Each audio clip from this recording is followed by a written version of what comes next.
We are excited about the elaboration room. I am excited about this.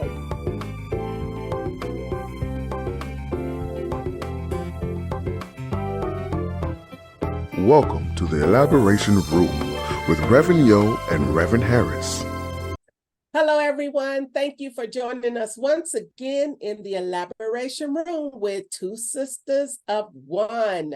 Tonight, we have something exciting to talk to you about, and it is the power of words. Woo, that's where we are going tonight. The words that we speak and what they can do.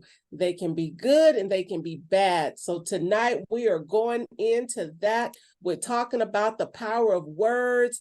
And it's just a reminder of what God's word says to us in Psalms 141:3, where it says, "Set a guard, O Lord, over my mouth and keep watch over the doors of my lips."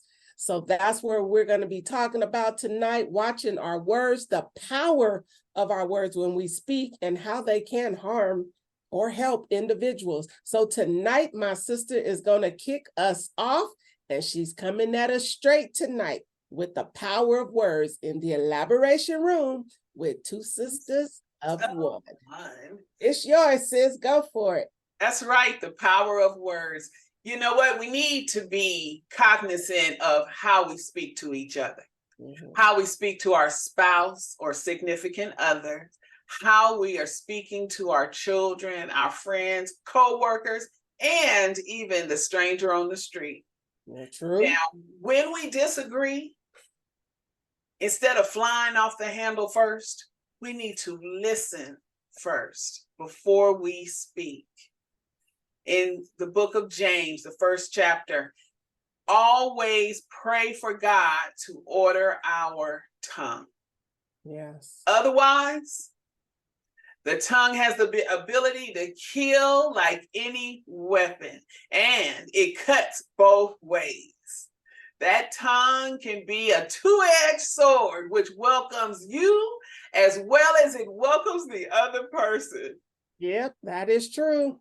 That's it. And we seem to have the ability to not only speak negatively to others, but also to ourselves. My. We should, you know what? I did a sermon, and the title of the sermon was, "Do you have a license to carry that?" We should have a license to carry our tongue like any other weapon.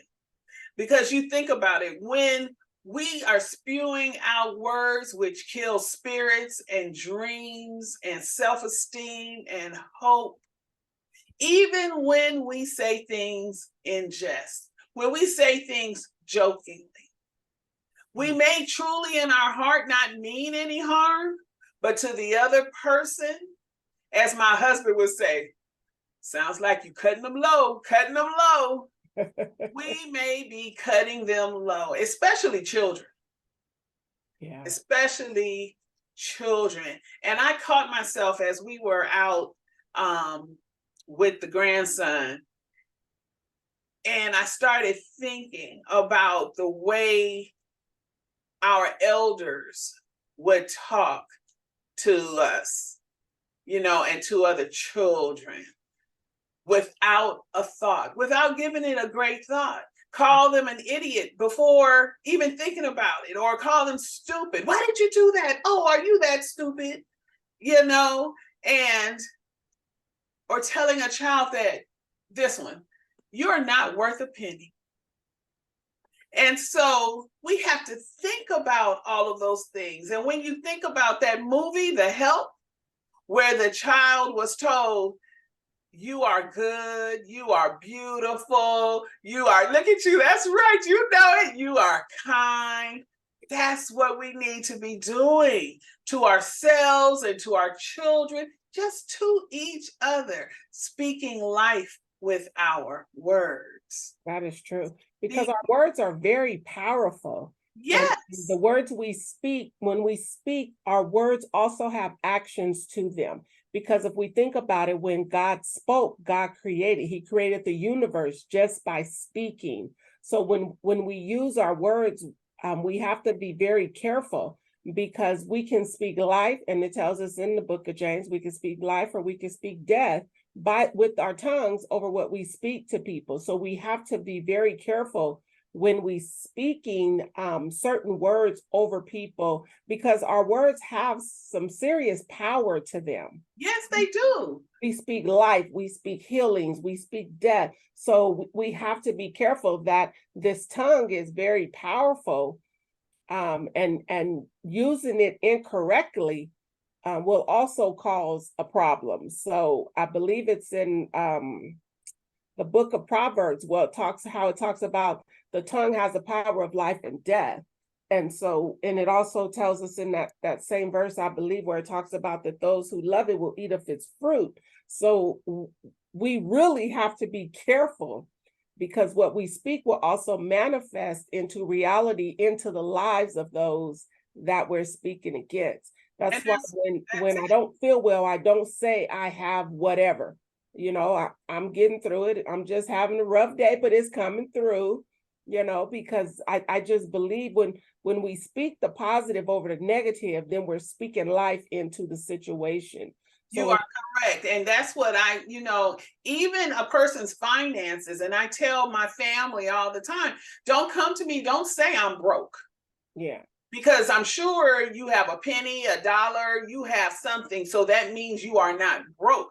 Don't speak that into your existence. Yes, we have to be very careful, because I think it's Matthew 12.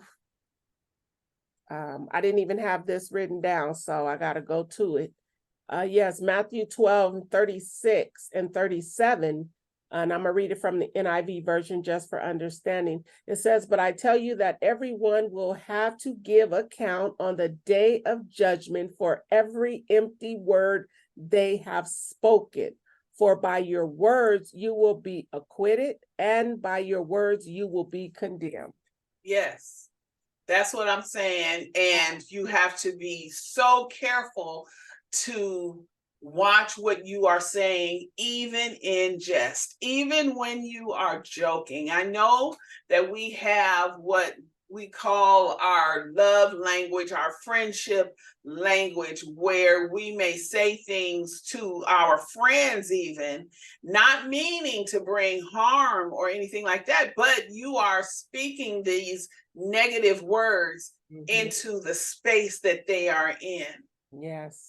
And sometimes we really don't know what a person's going to and what is going to cut them low, what is going to cut their heart, And if a scripture in Colossians chapter 4, it says, make the most of every opportunity. Be gracious in your speech. Yep. The goal is to bring out the best in others in a conversation, not put them down, not cut them out. Yeah. And that right there is key point. And it also, I believe that one can also tie to Ephesians 4:29, where it says, "Do not let any unwholesome talk come out of your mouth, but only what is helpful for building others up according to their needs, that it may benefit those who listen." So we even have to be very careful on that note. Yes. Because if we're going to speak something, we should speak the life into a situation. We should speak when we're building each other up. We should speak so that those that are listening can also speak the same things, life and encouragement, and and be that strength for someone that may be weak, and be there to hold them up. Because when you think about that word unwholesome, that can mean just foul and not good. It's something that to me is saying that it's just not a good word. So we have to be very careful about the language that we speak, because when we speak, even when we're trying to speak positive, our language can be misinterpreted to something different. So it's that saying where it says, think before you speak. Yes, take a moment. Think about it before it comes out of your mouth. That's it. And you know what? Like I was saying that in the beginning, that we can do the same thing to others as we can do to ourselves. Mm-hmm. I was thinking, have you ever gotten a compliment? Someone says, "Ooh, Are you losing weight? And you go, oh, no, I'm this, I'm that. No. Listen to how you're cutting yourself. You're cutting yourself. Oh, that blouse looks nice. This old thing, we turn it into something negative instead of just looking and saying thank you. Thank you. Say thank you, especially if it's an old blouse. But listen to you. You still doing it. I'm Just like, oh, thank you, dude. just say thank you. That's not arrogance. That's just accepting a blessing that's being given to you. And that's what we have to do. Instead of coming up with a reason why you aren't worthy of that blessing, accept the blessing. That is true. Don't build up a wall. That is true. That is true. And as we as Christians, we really have to be careful in the words that we speak, because our words, our speech should follow as we live.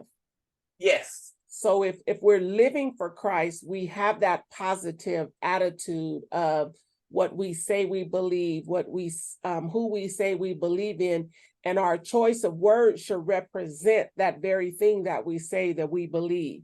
So if we say we have faith, then we're speaking faith over situations. You know, if we say we trust God to do A, B, C, and D, then we should demonstrate that with our words, and not only with our words, but also with our life, because those two do go together, because we can't speak one thing and live life another way, and we can't live life in one way and speak something else. So we have to be careful on both ends. Our words should be building up our brothers and our sisters and building up our children and giving them that encouragement to even do the impossible, because we know the God that we serve, he specializes in the impossible. And let me throw this in there.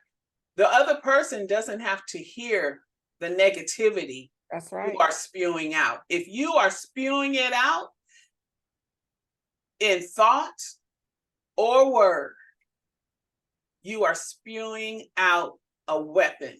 Mm-hmm. You are spewing out death to their spirit and your spirit. Yeah. So when you are in the car, because this is what I do now, when someone cuts me off, I pray they make it to their destination without hurting someone else. I don't. I'll be like, Lord, make them slow down. Well, like, that's it. But you're not flipping them the bird or no. them something that you really shouldn't be calling them. Like my grandmother would say, calling them out of their name. No, I don't flip the bird. I don't cuss at nobody. I just be like, my first reaction is, did you not see me? Oh, I'll say that. I'd be like, Lord, keep them safe, because I'm getting to where I'm going safe and in one piece. Now I will do that. And I said, am I here? I am here. Yeah. Do you see me, God? Okay. Like, yeah, but you're going to talk to yourself. Do you see me? Yeah. Do you see me? Yeah, we see each other. Well, evidently they didn't see us. So it's just. But we have to be conscious. Yes. Just because, we have become so stressed out. There are people that are so full of anger that they can, without a thought, throw something out there. Yeah. And then there it is, twirling in the air, twirling in the space, and it's bringing darkness and shadow amongst the person who spoke it and just out into the atmosphere. Yep. So, yes, there's great power in words. Great power. As my sister was saying, look, God did creation, all of creation. Let there be. Let there be. So let there be peace and kindness and graciousness in the words we speak, in the thoughts we have. Yep. He spoke the word, he breathed the word, and the word came through. He spoke and life was created, the earth was created. We don't believe in no Big Bang theory and something exploded and we don't believe in that, because the Bible in Genesis tells us that God spoke these things and there they were. And the Bible also tells us that we are held accountable for the words that we speak, which is something we discussed already. So we have to be very careful in what we speak and how we speak it.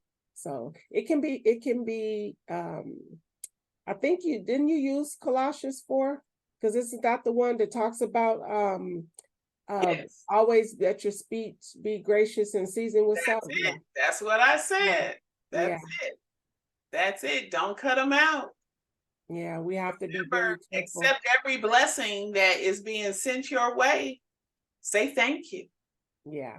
Say thank you. When you know somebody, whether in your family or just someone you pray for, just speak that life, speak that healing, speak that restoration, because you can't say, oh, they got this, they got that. No, I'm praying for the healing because I believe, and I'm going to speak that healing because I believe God will heal that person. Now, it's his will and his way, how and when, but I still believe that person will be healed. And So that's not pointing out every negative aspect of that person or of the situation. Yeah. But speak life into it. And especially into our young people. Speak life. And husbands and wives, speak life to each other. Speak that love language of life. It's that love language, that's gonna have to be a whole new show. Yes, but we don't speak.